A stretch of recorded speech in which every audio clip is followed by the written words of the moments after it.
Bonjour la famille, j'espère que vous allez bien. De mon côté, ça va en tout cas par la grâce de Dieu.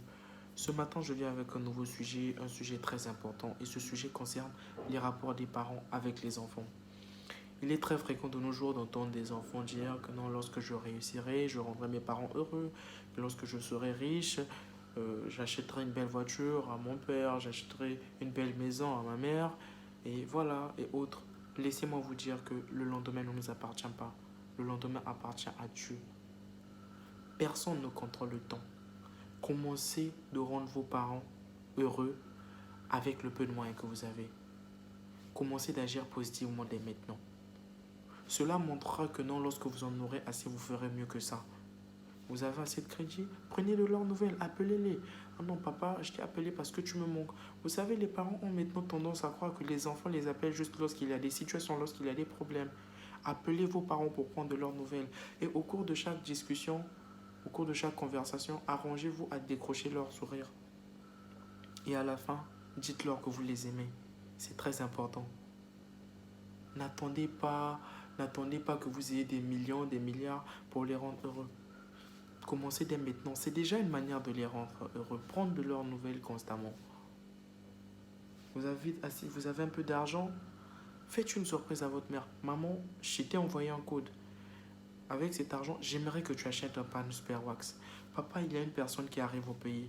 Je t'ai envoyé un costume. Je t'ai envoyé des chaussures. Faites-le.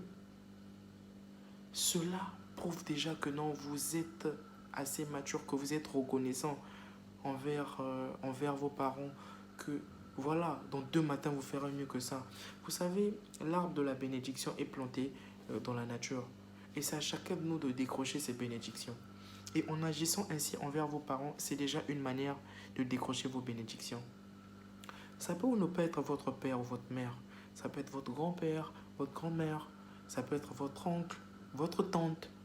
Ça peut être une personne qui n'est pas de votre famille, une personne chez qui vous avez vécu. Ça peut être n'importe qui, mais une personne pour qui vous avez beaucoup d'estime, une personne pour qui vous avez beaucoup de considération. N'attendez pas que vous puissiez réussir pour montrer à cette personne que vous avez beaucoup d'estime envers elle, que vous allez la rendre heureuse dans les jours à venir. C'est écrit nulle part que dans telle année vous serez riche, que dans telle année vous allez réussir. C'est écrit nulle part que cette personne que vous voulez rendre heureuse vivra pendant tant d'années jusqu'à votre réussite. Non. Commencez à le faire dès maintenant avec le peu de moyens que vous avez. Pour toutes ces personnes qui ont perdu leurs parents, les êtres les plus chers, je suis vraiment de cœur avec vous. C'est pas facile, mais tout ce que je peux vous dire, c'est de profiter de la vie avec ces personnes qui vous entourent. Ça peut être votre mari, votre femme, vos enfants, les membres de votre famille, vos collègues, les personnes qui vous entourent en tout cas. Profitez de la vie avec ces personnes. C'est dur, mais bon, il faut les faire avec. Dieu a décidé autrement. C'était de la part de votre frère Verdi Bilima. Je vous remercie.